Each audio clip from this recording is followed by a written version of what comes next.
दोस्तों रचनावी TV HD ਨੂੰ subscribe ਕਰੋ और बेल ਦਾ आइकन जरूर दबाइसो ताकि आने वाली तमाम वीडियोस जनाब तक पहुंच सकें। कुआरा प्यारा परना च मरना ना कीतिया ना लाभ ते पमने बेगमात नाल किहो जिहा सलूक करना चाहिए? उन्हां दा हक अदा किया जाए जो हुक्म करें क्यों जो हक नहीं बदियां होइयां जी रन मुरीद फसा देने उन्हां दे बारे तुहाडा की ख्याल? ਉਹ ਰਨ ਮੁਰੀਦ ਦਾ ਇਹੋ ਹੀ ਮਕਸਦ ਹੁੰਦਾ ਬਾਜ਼ ਅਸੀਂ ਥੱਲੇ ਲੱਗ ਵਜਦੇ ਆ बेगमात उन्हां दे नाल किहो जिहा सलूक करना चाहिए? ਉਹ ਸਹੀ ਹੁੰਦੀਆਂ ਨੇ ਹਾਂ ਦੀਆਂ ਕਰੋ ਭਲਾ अच्छा ਉਹਨਾਂ ਨੂੰ जितना भी प्यार रखो उतना थोड़ा है।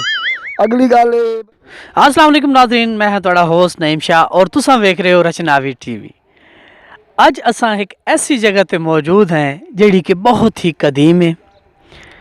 इस जगह का नाम है चुवाना बंगला। अहमदपुर और रंगपुर खेड़े वाले दे दरम्यान च अंग्रेज़ दियां त्रै बेटियां हन।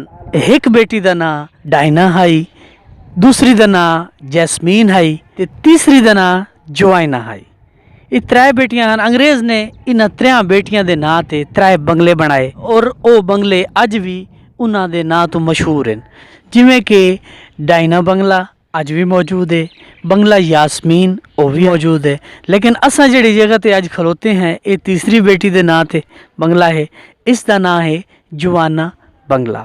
ते अज असां इत्थों दे जट्टां भीरावां नाल करे सां सवाल ते ओहदे लई सां मज़े मज़े दे जवाब। ते अज दा साडा जिहड़ा सवाल है वो ये है कि अपनियां बीवियां नाल किहो जिहा सलूक करना चाहिए। अस्सलाम वालेकुम बाबा जी। वालेकुम सलाम। क्या नाम है तुहाडा? मोहम्मद अमीर मोहम्मद अमीर साहब, साढ़े एक सवाल का जवाब देसो जी। साडा सवाल है कि बीवियां नाल किहो जिहा सलूक करना चाहिए? जब मैं शादी काज नहीं की लोगों का हाल वेख के मैं तो इस बार हाँ आजाद कुआरा प्यारा परना च मरना यानी तुस शादी काज नहीं की? कोई ना आजाद हो दिया आजाद वदे हो। वो के वजह बनी तुस शादी क्यों ना की? लोगों के हाल वे ने कहीं ले कमार कुटाई करें दिन ते बाद कहीं ले उस बुए ते कहीं ले उससे आ देनो आया करे ने इनको गिरा गत्तो।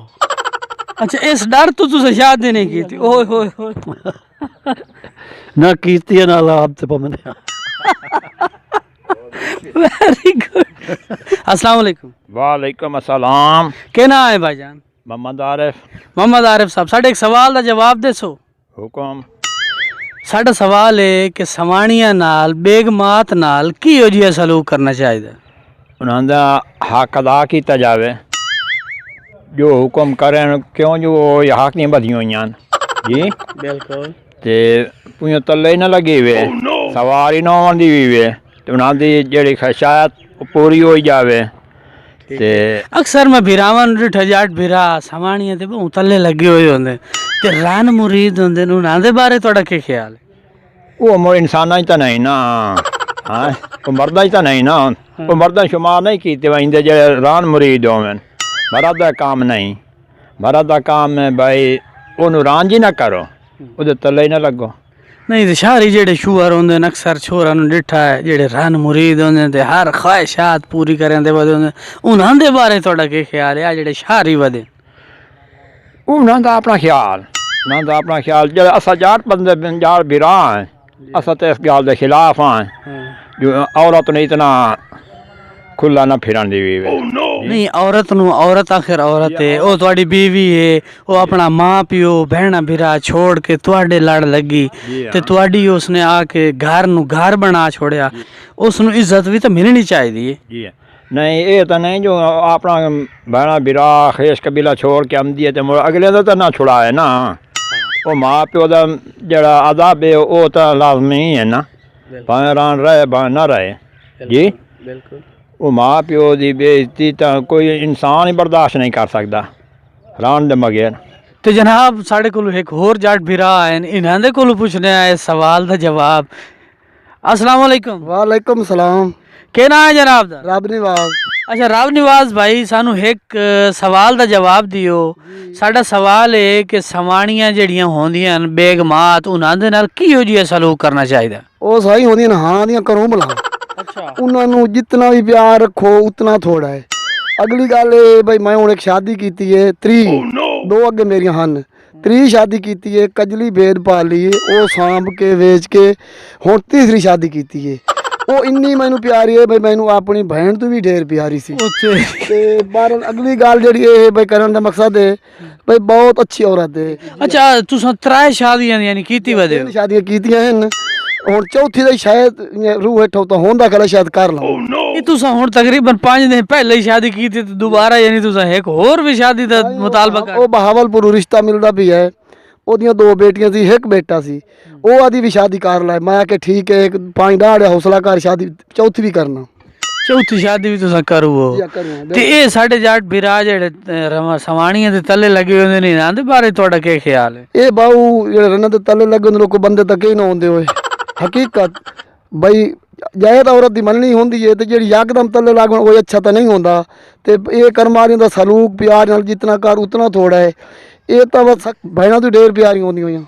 ਅੱਛਾ ਤੇ ਤੁਸੀਂ ਮੈਨੂੰ ਇਹ ਦੱਸੋ ਵੀ ਤੁਹਾਡੀਆਂ 3 ਸਵਾਣੀਆਂ ਕੋਈ ਲੜਦੀਆਂ ਵੀ ਹਨ ਤੁਹਾਡੇ ਨਾਲ? ਨਾ ਸਾਈਂ ਮੇਰੇ ਕੋਈ ਨਹੀਂ ਲੜਦੀਆਂ, ਪਿਆਰ ਕਰਦੀਆਂ, 3 ਇੱਕ ਬੈ ਦੇ ਮੁਕਾਬਲੇ ਕਰਦੀਆਂ ਪਿਆਰ। ਜੀ अस्सलाम वालेकुम। वालेकुम सलाम। ਕੀ ਨਾਂ ਹੈ ਤੁਹਾਡਾ? मेरा नाम हक निवाज है। ਹਕ ਨਿਵਾਜ਼ ਭਾਈ ਮੈਨੂੰ ਇਹ ਦੱਸੋ ਕਿ ਬੀਵੀਆਂ ਨਾਲ ਕਿਹੋ ਜਿਹਾ ਸਲੂਕ ਕਰਨਾ ਚਾਹੀਦਾ? ਸਾਡਾ ਇੱਕ ਸਵਾਲ ਹੈ, ਇਸ ਦਾ ਤੁਸੀਂ ਜਵਾਬ ਦਿਓ।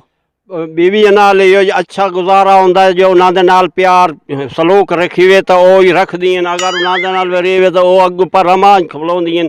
ठीक है सवाणी जिहड़ी मर्द दा साथी होंदा है वो कारोबार करावन वाली लवन देवन वाली उह होंदी है, वो कराए तो घर बार ठीक। अगर सवाणी नूं मारिया कुटिया वो रुस गई, पिछला जट रोंदा वा ते ना माल दी होई बाल भुखे रुस्से उरा पर उस नालों बेहतर है बंदा आराम कर वञे, सकून नाल गुजारे, अच्छी जिंदगी गुजारे। ਸਾਡੇ ਇੱਕ ਹੋਰ ਜੱਟ ਵੀ ਰਾਹ ਖਲੋਤੇ ਨੇ ਤੇ ਇਹਨਾਂ ਦੇ ਕੋਲ ਪੁੱਛਣੇ ਆਇਆ ਆਪਣੇ ਸਵਾਲ ਦਾ ਜਵਾਬ। अस्सलाम वालेकुम। वालेकुम अस्सलाम जी। ਕੀ ਨਾਂ ਹੈ ਜਨਾਬ ਦਾ? मोहम्मद इखलाक भट्टी। मोहम्मद इखलाक भट्टी साहब ਸਾਡੇ ਇੱਕ ਸਵਾਲ ਦਾ ਜਵਾਬ ਦੱਸੋ। जी हुकुम। ਸਾਡਾ ਸਵਾਲ ਹੈ ਕਿ ਬੇਗਮਾਤ ਨਾਲ ਸਵਾਣੀਆਂ ਨਾਲ ਆਪਣੀਆਂ ਜਿਹੜੀਆਂ ਤੁਹਾਡੀਆਂ ਸਵਾਣੀਆਂ ਹੁੰਦੀਆਂ ਇਹਨਾਂ ਦੇ ਨਾਲ ਕਿਹੋ ਜਿਹਾ ਸਲੂਕ ਕਰਨਾ ਚਾਹੀਦਾ? अच्छा खासा सलूक करना चाहिए क्योंकि रिश्तेदारी लिहाज नाल ही साडे ताल्लुकात हैं और वो माँ बाप ਨੂੰ छोड़ के साडे नाल वसीयन ते साडा उन्हां दे नाल निकाह है, वो साडे हकूक च उन्हां दे नाल अच्छा इखलाक सलूक करना चाहिए। अच्छा सलूक करना चाहिए। अक्सर साढ़े जट भी राह हैं जेड़े सवाणियां दे तले लगे हुए ते जिन्हों रन मुरीद फसा देने हैं उन्हां दे बारे थोड़ा क्या ख्याल? वो रन मुरीद दा इहो ही मकसद होंदा है बाज असें तले लग वैंदे ते और वो है होंदे ने ऐसे मिजाज दे बंदे भी जिन्हां दा कोई अकल तो पैदा होंदे औरतां दे तले लग वैंदे। ਇਹ ਹਨ ਸਾਡੇ ਅੱਜ ਦੇ ਸਵਾਲ ਦੇ ਜਵਾਬਾਤ ਨੇ ਤੁਸੀਂ ਸੁਣੇ ਹੋ ਸਨ ਕਿ ਕਿਹੋ ਜਿਹਾ ਜਵਾਬ ਤੁਹਾਨੂੰ ਲੱਗੇ ਇਹ ਤੁਸੀਂ ਕਮੈਂਟਸ ਬਾਕਸ ਵਿੱਚ ਦੱਸੇ ਸੋ ਤੇ ਆਪਣੇ ਮੇਜ਼ਬਾਨ ਨਈਮ ਸ਼ਾਹ ਨੂੰ ਦੱਸੋ ਇਜਾਜ਼ਤ। ਆਪਣਾ ਰੱਖੋ ਢੇਰ ਸਾਰਾ ਖਿਆਲ। ਸਾਡੇ ਇਸ ਰਚਨਾਵੀ ਟੀਵੀ ਨੂੰ ਸਬਸਕ੍ਰਾਈਬ ਕਰ ਲਈਸੋ ਔਰ ਬੈਲ ਆਈਕਨ ਜ਼ਰੂਰ ਦਬਾਈਸੋ ताकि ਆਉਣ ਵਾਲੀਆਂ तमाम ਵੀਡੀਓਜ਼ ਜਨਾਬ ਤੱਕ ਪਹੁੰਚ ਸਕਣ। ਕੈਮਰਾਮੈਨ ਕਾਜ਼ਮ ਅਲੀ ਦੇ ਨਾਲ ਨਈਮ ਸ਼ਾਹ ਨੂੰ ਦੱਸੋ ਇਜਾਜ਼ਤ। अल्लाह हाफिज।